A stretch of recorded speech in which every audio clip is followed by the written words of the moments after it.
Suara Ahli Madya BPSDM Provinsi Jawa Timur. Kali ini kita akan membahas tentang pengukuran indeks pengelolaan keuangan daerah.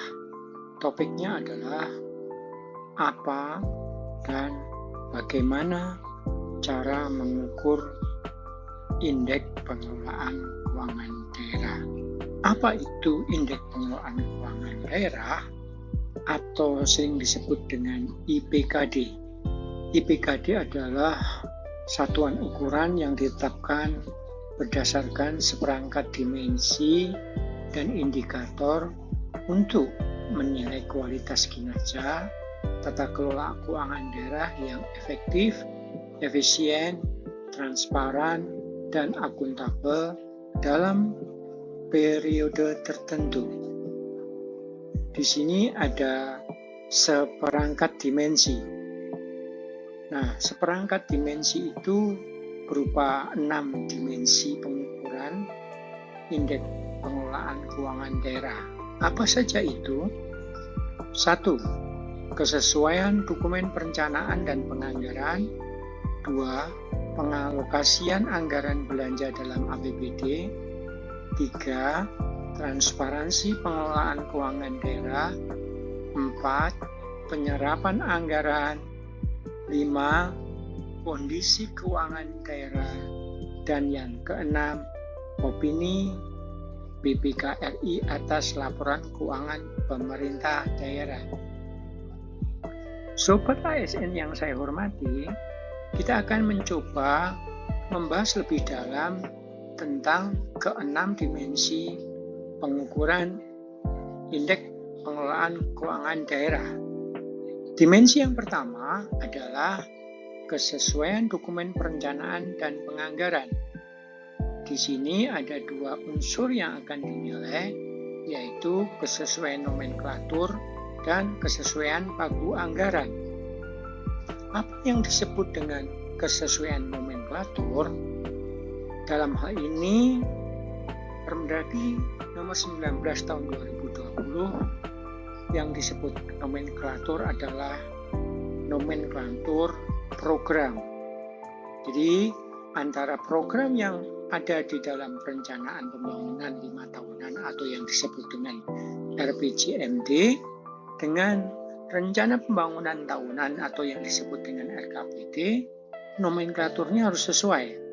Dan juga program-program yang dimasukkan di dalam RKPD harus sesuai dengan kebijakan umum anggaran.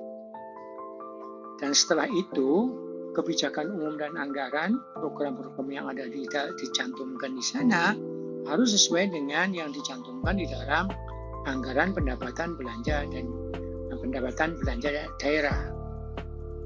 Yang kedua adalah mengenai kesesuaian pagu anggaran. Di dalam program tersebut telah tertera plafon-plafon anggaran yang merupakan estimasi-estimasi di dalam perencanaan. Nah, di sini pengukuran adalah kesesuaian plafon anggaran tersebut yang dimasukkan di dalam program yang ada di RKPD dengan KUA-PPAS atau KUA-PPS dengan APBD, seberapa besar deviasinya. Nah, seandainya devisanya cukup besar, akan tentu saja akan mengurangi bahwa perencanaannya kurang terencana dengan baik. Selanjutnya, Sobat ASN, kita akan membahas tentang dimensi yang kedua, yaitu dimensi pengalokasian anggaran belanja dalam anggaran pendapatan belanja daerah. Di sini ada 4 unsur penilaian, yaitu alokasi yang berkaitan dengan kewenangan wajib dasar, yaitu di urusan pendidikan, yang mandat dari undang-undang itu harus mengalokasikan sebesar 20% dari APBD. Selanjutnya, kewenangan wajib dasar berikutnya adalah kesehatan, ditetapkan sebesar 10% di luar gaji. Ini harus dialokasikan di sana. Kewenangan dasar berikutnya, wajib dasar berikutnya adalah alokasi anggaran belanja untuk infrastruktur. di mana dia diwajibkan mengalokasikan paling sedikit 25% dari penerimaan dana transfer. Kemudian, Sobat ASN, alokasi berikutnya adalah penyediaan anggaran belanja untuk memenuhi standar pelayanan minimal. Dan ini tentu saja disesuaikan dengan ketentuan peraturan perundang-undangan yang berlaku.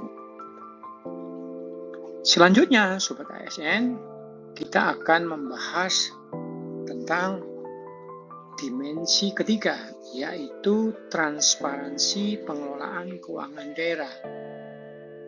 Transparansi pengelolaan keuangan daerah meliputi 3 unsur penilaian, yaitu berkaitan dengan ketepatan waktu di dalam proses penyusunan laporan, mulai dari perencanaan, penganggaran, pelaksanaan, pertanggungjawaban, dan pelaporan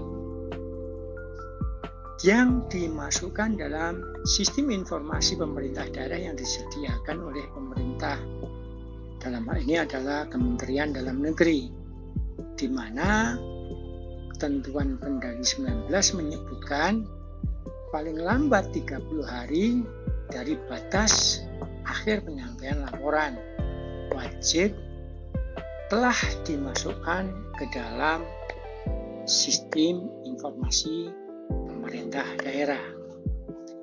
Unsur yang kedua adalah keteraksesan, bahwa informasi-informasi yang telah dimasukkan ke dalam sistem informasi pemerintah daerah digunakan untuk kepentingan publik, bahwa informasi tersebut merupakan konsumsi publik yang bisa diakses setiap saat oleh para pengguna atau stakeholder, yang di dalamnya sekurang-kurangnya wajib menyampaikan informasi tentang perencanaan, penganggaran, pelaksanaan, pertanggungjawaban, dan pelaporan keuangan minimal 2 tahun anggaran.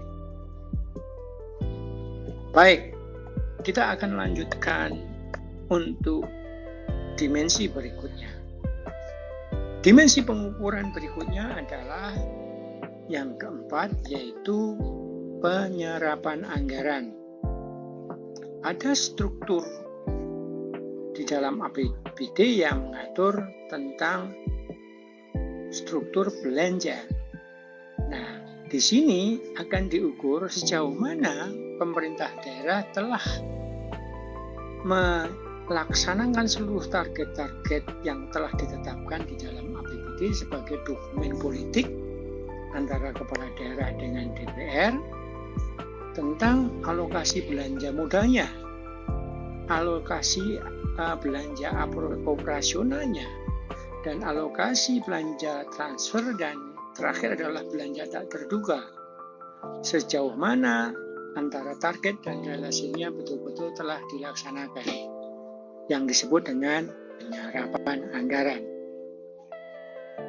Kemudian, Sobat ASN, kita akan masuk ke dalam dimensi kelima. Dimensi pengukuran yang kelima adalah kondisi keuangan daerah. Di sini terdiri dari beberapa rasio-rasio keuangan yang diambil dari elemen-elemen yang tercantum di dalam laporan keuangan pemerintah daerah. Ada 6 rasio yang akan dijadikan tolok ukur tentang keberadaan atau kinerja keuangan pemerintah daerah, yaitu rasio kemandirian keuangan. Rasio kemandirian keuangan diukur berdasarkan perbandingan antara pendapatan asli daerah dengan total pendapatan. Di situ akan menunjukkan seberapa jauh kemampuan dari pemerintah daerah untuk membiayai sendiri atas seluruh belanja-belanja yang telah dialokasikan di dalam APBD. Di sini juga ada beberapa rasio yang lainnya, fleksibilitas keuangan, solvabilitas jangka panjang, solvabilitas operasional, solvabilitas jangka pendek, dan solvabilitas layanan. Salah satu contoh solvabilitas layanan adalah seberapa jauh nilai aset itu mampu meng-coverage atau bisa digunakan untuk diakses sejumlah penduduk yang ada di sekitar pemerintah daerah. Artinya, aset-aset tetap itu bisa dimanfaatkan untuk kegiatan layanan dan seterusnya. Dan ini merupakan rasio-rasio yang menunjukkan tingkat kesehatan daripada laporan keuangan yang telah disajikan oleh pemerintah daerah. Dan yang terakhir adalah dimensi ke-6, yaitu opini Badan Pemeriksa Keuangan Republik Indonesia atas laporan keuangan pemerintah daerah, di mana ini merupakan sebuah proses manajemen penyelenggaraan pemerintah daerah yang diakhiri dengan controlling dan wewenang BPK untuk melakukan audit atas laporan keuangan yang telah dibuat atau diterbitkan oleh pemerintah daerah. BPK berperan untuk memvalidasi sejauh mana kewajaran penyajian atas laporan keuangan yang tercantum di dalam elemen-elemennya. Dan ini akan diakhiri dengan opini yang dimasukkan di dalam laporan pemeriksaan BPK RI. Nah, ini akan dijadikan tolok ukur untuk mengukur indeks pengelolaan keuangan daerah dengan menggunakan hasil audit BPK RI selama 3 tahun terakhir. Baik, Sobat ASN, kita lanjutkan dengan topik bagaimana cara mengukur indeks pengelolaan keuangan daerah. Saya tidak mungkin bisa menyajikan ke-6 dimensi tersebut satu persatu.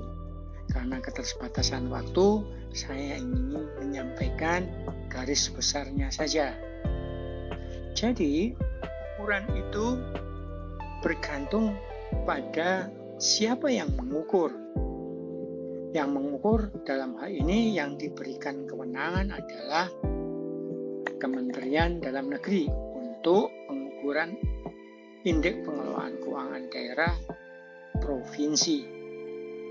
Dalam hal ini, Kementerian Dalam Negeri diberikan kewenangan kepada Litbang di Kementerian Dalam Negeri untuk melakukan pengukuran indeks pengelolaan keuangan daerah seluruh provinsi di Indonesia. Selanjutnya, untuk kabupaten kota di masing-masing provinsi yang berhak atau yang mempunyai kewenangan melakukan pengukuran adalah pemerintah provinsi yang diberikan kepada badan yang melakukan penelitian dan pengembangan. Kalau di Jawa Timur itu disebut dengan Badan Riset Daerah. Jadi Badan Riset Daerah melakukan pengukuran indeks pengelolaan keuangan daerah bagi kabupaten kota di wilayah Jawa Timur. Selanjutnya saya akan menyampaikan cara pengukurannya. Tapi sebelum saya masuk ke sana, saya akan mencoba untuk membahas tentang sasaran pengukuran dan kriteria pengukuran. Bahwa sasaran pengukuran indeks pengelolaan keuangan daerah dibagi dalam tiga kategori, yaitu kategori kelompok tinggi, kelompok sedang, dan kelompok rendah. Artinya, di sini ada stratifikasi yang membentuk 3 kelompok tadi. Apa dasarnya? Pengelompokan ini didasarkan pada kapasitas fiskal. Artinya, tidak mungkin pada kapasitas fiskal kecil diperbandingkan dengan kapasitas besar, tinggi. Seperti misalnya, tidak mungkin dalam satu kelompok kota Surabaya dengan Kabupaten Pacitan. Dan oleh karena ini dibagi sesuai dengan kapasitas fiskalnya. Nah, kemudian pengukuran indeks pengelolaan keuangan daerah ini 6 dimensi itu diberikan bobot. Bobot yang pengukuran ini akan membentuk satu angka. mengkuantifikasi dalam bentuk angka. Nilai totalnya pasti 100.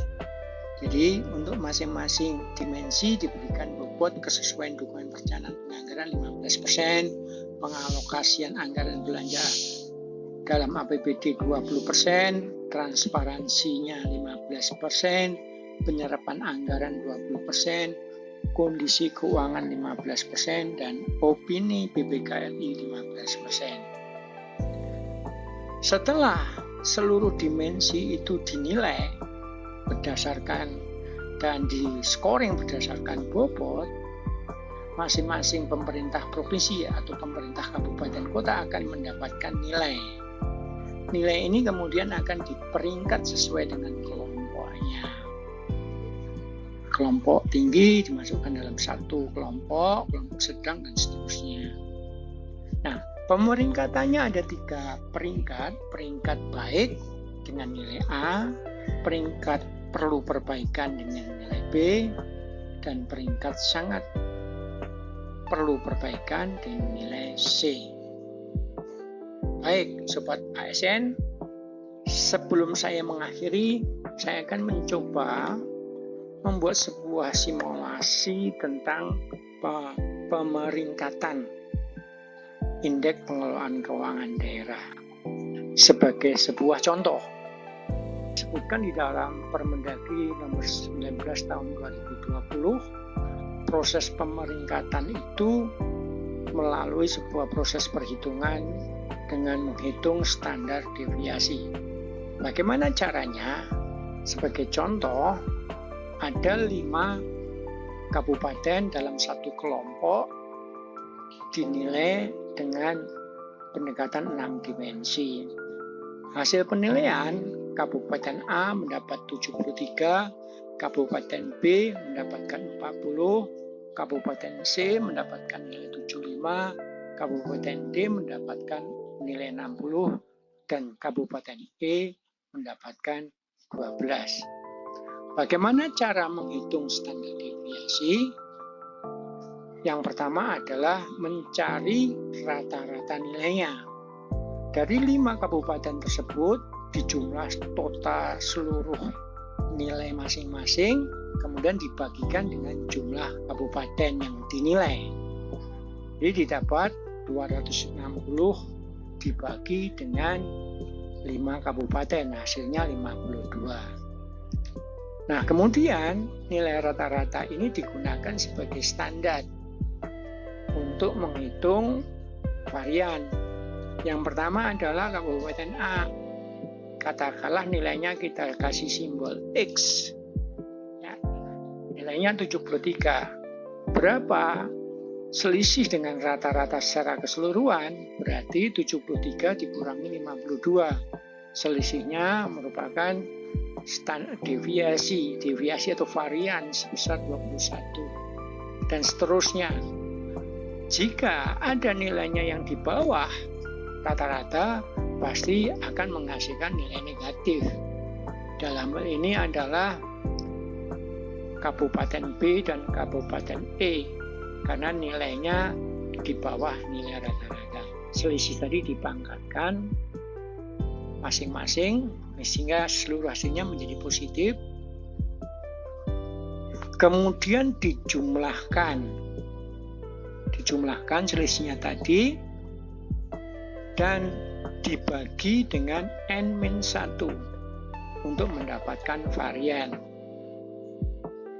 Akhirnya ketemu variannya 694,50. Standar deviasi yang diperoleh adalah dengan membuat akar pangkat 2 dari 694,50 yang menghasilkan nilai 26,35. Standar deviasi ini untuk menentukan batas atas dan batas bawah dalam rangka pemeringkatan. Batas atasnya adalah rata-rata senilai 52, nilainya rata-rata 52, ditambah dengan standar deviasi nilainya adalah 78,35. Jadi batas atasnya 78,35. Sementara batas bawahnya adalah rata-rata dikurangi dengan standar deviasi, yaitu 52 dikurangi 26,35. Nilainya adalah 25,65. Nah, ini digunakan untuk peringkat. Jika nilai real dari masing-masing kabupaten itu di atas nilai batas atas, diberi nilai A. Sementara kalau nilainya di antara batas bawah dan batas atas, diberi nilai B. Kemudian yang terakhir, apabila ada salah satu atau salah dua dari kabupaten itu di bawah nilai batas bawah, nilainya C. Dalam hal ini, kalau kita tempatkan dari contoh tadi, tidak ada satupun yang di atas batas atas, sehingga nilainya rata-rata B, kecuali yang E, karena E nilainya 20, di mana batas bawahnya adalah 25,65, sehingga kabupaten E mendapatkan nilai C. Demikian Sobat ASN, khususnya para pengelola keuangan daerah, apa dan mengapa indeks pengelolaan keuangan daerah sudah saya sampaikan. Semoga ini menjadi pemahaman kita bersama bahwa ini adalah mandat yang harus kita laksanakan untuk menilai apakah pemerintah daerah di mana kita bekerja telah melaksanakan tata kelola keuangan yang baik, memenuhi efisiensi, efektivitas, akuntabel, dan transparan yang direpresentasikan dari indeks pengelolaan keuangan daerah. Saya mengucapkan terima kasih dan semoga apa yang saya sampaikan bermanfaat untuk kita semua. Jumpa lagi di lain kesempatan dengan saya Antonius Kustoro Yuni Dewanto. Wassalamualaikum warahmatullahi wabarakatuh.